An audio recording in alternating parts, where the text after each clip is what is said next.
தோழர் சேவரா மூவி நல்லா இருந்துச்சு. சத்யராஜ், நாஞ்சில் சம்பத், கூல் சுரேஷ், மொட்டராஜ் நல்லா பண்ணியிருக்காங்க. கூல் சுரேஷ் மொட்டராஜோட காமெடி ஹைலைட்டா இருந்துச்சு.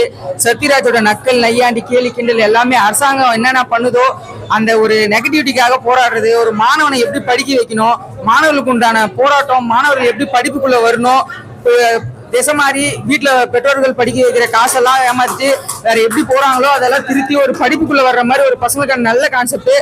படிக்கிற பசங்களாம் இந்த படத்தை பார்க்கலாம். முக்கியமா ஃபேமிலியோட வந்து பார்க்கலாம். ஒரு அம்மா பையன், ஒரு சிங்கிள் பேரண்டா, ஒரு மதரா இருந்து எப்படி நம்ம வீட்டுல படிக்க வைக்கிறாங்க, அதுக்கு எல்லாம் பண்றதெல்லாம் சூப்பரா பண்ணியிருக்காங்க. அந்த படம் அருமையா இருக்கு.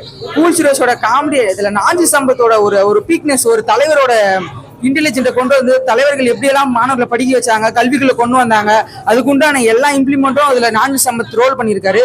முக்கியமா நம்ம ஹீரோ இதுல வந்து டைரக்டர் ஹீரோவா பண்ணியிருக்காரு, அலெக்ஸ் எடின் மென்ஷன் ஆயிருந்துச்சு. ஸோ அந்த டைரக்டர் சூப்பரா எடுத்துட்டு போயிருக்காரு கதைக்காலத்தை. முக்கியமா அந்த இடத்துல என்னன்னா, அந்த ஒரு சிங்கிள் பேரண்ட்ல ஒரு மாணவர்கள் ஏழ்மையிலிருந்து போய் ஒரு பணக்காரங்களோட போட்டி போடும் போது அது எந்த அளவுக்கு ஒரு தாக்கத்தை கொடுக்குமோ, அந்த தாக்கத்துல இருந்து எப்படி மீண்டு எழுந்து அவங்களெல்லாம் எதிர்த்து இதுல ஹீரோ படிச்சு முன்னேறி வராரு. அவங்க அவ்வளோ அடிச்சு இவர் வாங்கிக்கிட்டு என்ன பண்றாருன்றத அந்த கதையோட கதைக்களம். ஒரு படிப்புக்கான முக்கியத்துவத்தை அந்த கதை பேசுது. அதனால எல்லா ஃபேமிலி ஆடியன்ஸ், முக்கியமா ஸ்டூடெண்ட்ஸ் எல்லாம் அந்த படத்தை வந்து பார்க்கலாம். இதுல ஒரு ஆசிரியர் வந்து எப்படி மாணவனை படிப்புக்குள்ள கொண்டு வருது, அதை எந்த அளவுக்கு வர வைக்கணும்ன்றதை இந்த படம் பேசுது. எல்லாரும் ஃபேமிலியோட வந்து பாருங்க. தோழர் சேவரா வண்டர்ஃபுல் மூவி. தேங்க்யூ. வந்து படம் வந்து நல்லா இருக்கு சார். வருங்கால கல்ச்சருக்கு வந்து பாத்தீங்கன்னா ரொம்ப பெனிஃபிட்டா இருக்கும். நல்லதுதான் நம்ம எடுத்துக்கணும் சார். கெட்டதெல்லாம் வந்து தீயதான் சீயதெல்லாம் ஒழிச்சிடணும். எப்படின்னா வருங்கால வந்து இளைஞர்கள் வந்து நல்ல வழிக்கு கொண்டு வர்றதுக்கு இந்த படம் எக்ஸாம்பிள் சார். நல்லா இருக்கு படம், நல்லா இருக்கு. ஹீரோ நல்லா பண்ணியிருக்காரு, சத்யராஜ் சாரை நல்லா பண்ணியிருக்காரு, நாஞ்சில் சம்பத் சார் கேரக்டர் நல்லா பண்ணியிருக்காரு சார். Thank you sir. தோழர் சேகுவாரா படம் பார்த்தேன். ரொம்ப அற்புதமா இருந்துச்சு. பட் இந்த படம் வந்து ரொம்ப நாளா சென்சார்ல மாட்டிக்கிட்டு இருந்ததா சொன்னாங்க. கிட்டத்தட்ட 1 year அந்த படத்தை பேன் பண்ணி வச்சிருந்தாங்களாம். ஸோ 1 year ஏன் பேன் பண்ணி வச்சிருந்தாங்க அப்படிங்கிறதுக்கான ஒரு விஷயம் அதுல இல்லை. ஒரே ஒரு விஷயம், 10 ரூபா நூல் தான் பிரச்சனை. நான் ஓப்பனா சொல்லுவேன் சார், நாங்க படம் பார்க்க வர்றோம், காசு கொடுத்து படம் பார்க்குறோம். ஒரு 10 ரூபா நூல், இந்த நூலுக்கு தான் பிரச்சனை. அதுக்கப்புறமா அந்த சிஜில அந்த நூலை ஃபுல்லா எரேஸ் பண்ணதுக்கு அப்புறம் ஏ சர்டிபிகேட் கொடுத்து படத்தை ரிலீஸ் பண்ணிருக்காங்க. நாங்க அந்த படத்தை பார்த்த ஏ சர்டிபிகேட்டுக்கான வேலையே இல்லை. யூஎஸ் கொடுக்க வேண்டிய படம் சார். அப்ப படத்தை வந்து இவங்க ஏன் இப்படி பண்றாங்க அப்படிங்கிறது தெரியல. ஸோ நல்ல படங்களை சென்சார் வளர விடுறது இல்லை.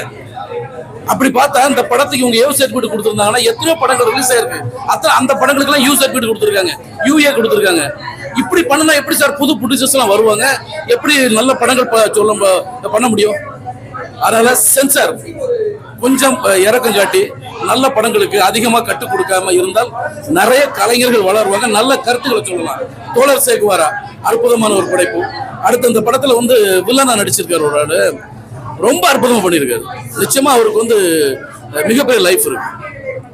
அப்படி பார்த்தா இந்த படத்துல கத்தி அருவாணி பாத்தீங்கன்னா இதுக்கு முன்னாடி வந்த படங்கள்லாம் பாத்துக்கங்க. இன்னைக்கு இன்னொரு படம் ரிலீஸ் ஆயிருக்கு, அதுல கத்தி அருவா தான். ஆனா அதுக்கு யூஎஸ் சர்டிபிகேட் கொடுத்துருக்காங்க. இன்னைக்கு இன்னொரு படம் ரிலீஸ் ஆயிருக்கு சார். அந்த படத்துக்கு அதுல பார்த்தா ஒரே வன்முறை தான், ஒரே படம் ஃபுல்லா வன்முறை. அதுக்கு எப்படி சார் யூஎஸ் சர்டிபிகேட் கொடுக்குறாங்க? இதுல வந்து அந்த அளவுக்கு வன்முறை இல்ல, ஆனா இதுக்கு வந்து ஏ சர்டிபிகேட் கொடுத்துருக்காங்க. என்ன அர்த்தம் இது சொல்லுங்க? அப்போ படம் ஃபுல்லா வன்முறை இருக்கிற ஒரு படத்துக்கு யூஏ கொடுத்துட்டு கொஞ்சமா செகண்ட் ஹாப்ல கொஞ்சமா வன்முறை இருக்கு, அதுக்கு வந்து ஏ சர்டிபிகேட் கொடுத்தாங்க. என்ன சார் அப்ப சென்சார் என்ன? அப்ப ஒன்று பண்ணுங்க, சென்சார் போர்டு இப்படிதான் படம் எடுக்கணும் ஒரு கிளாஸ் வைங்க. அப்ப அந்த மாதிரி படம் பண்ணுவாங்க இல்லையா?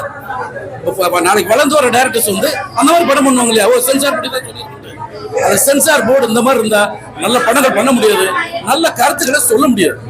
மொத்தத்துல தோழர் சேகுவாரா இவங்க சென்சார்ல இவ்வளவு பிரச்சனை பண்ணாங்க, அதையும் மீறி இன்னைக்கு இந்த படம் நல்லா வந்திருக்குன்னா தட் இஸ் கிரேட். தோழர் சேகுவாரா அற்புதமான படைப்பு. அந்த படைப்புகளுக்கு என்னுடைய வாழ்த்துக்கள். இது முடிச்சது சார். ஒரு சின்ன விஷயம், ஏ சர்டிபிகேட் கொடுக்குறாங்க, ஓகே. என்னன்னா கிளாமர்னு சொல்றாங்க, அப்படின்னா வன்முறைன்னு சொல்றாங்க.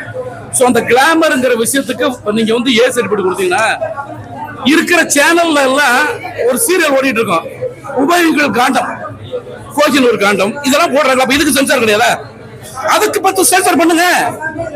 ஒரு குழந்தைகளோட உட்கார்ந்து ஒரு சேனல் பாக்குறாங்க, அதுல வந்து ஜட்டி பிராவோட வந்து ஒரு ஆடு கொடுத்துட்டு இருக்காங்க. இதுக்கு சென்சார் கிடையாது. அப்போ சினிமா ஒரு சிலர் பாக்குறாங்க, ஆனா வீட்டுல சேனல் வந்து எல்லாரும் வீட்டுல உட்காந்து பாக்குறாங்க, சின்ன குழந்தைல இருந்து பெரியவங்க கூட பாக்குறாங்க.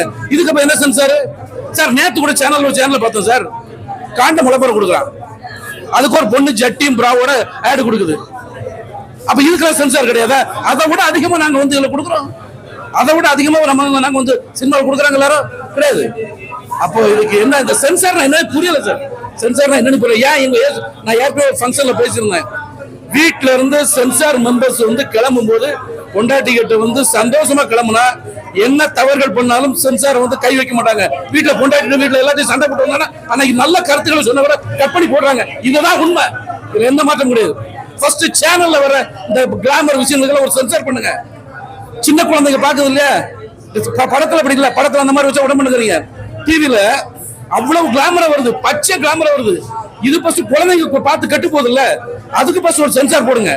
அந்த சென்சார் போர்டு அதை அங்க பேசணும். ஃபர்ஸ்ட் அந்த சேனல்ல வர்ற கிளாமரா வரக்கூடிய விஷயங்களுக்கு எல்லாம் இந்த சென்சார் போர்டு போய் ஃபர்ஸ்ட் அதுக்கு சென்சார் பண்ணட்டும். அதுக்கப்புறம் இந்த மாதிரி சினிமா எடுக்கிறாங்களே அவங்கள்ட்ட வந்து சென்சார் பண்ணட்டும். வாழ்த்துக்கள் சார்.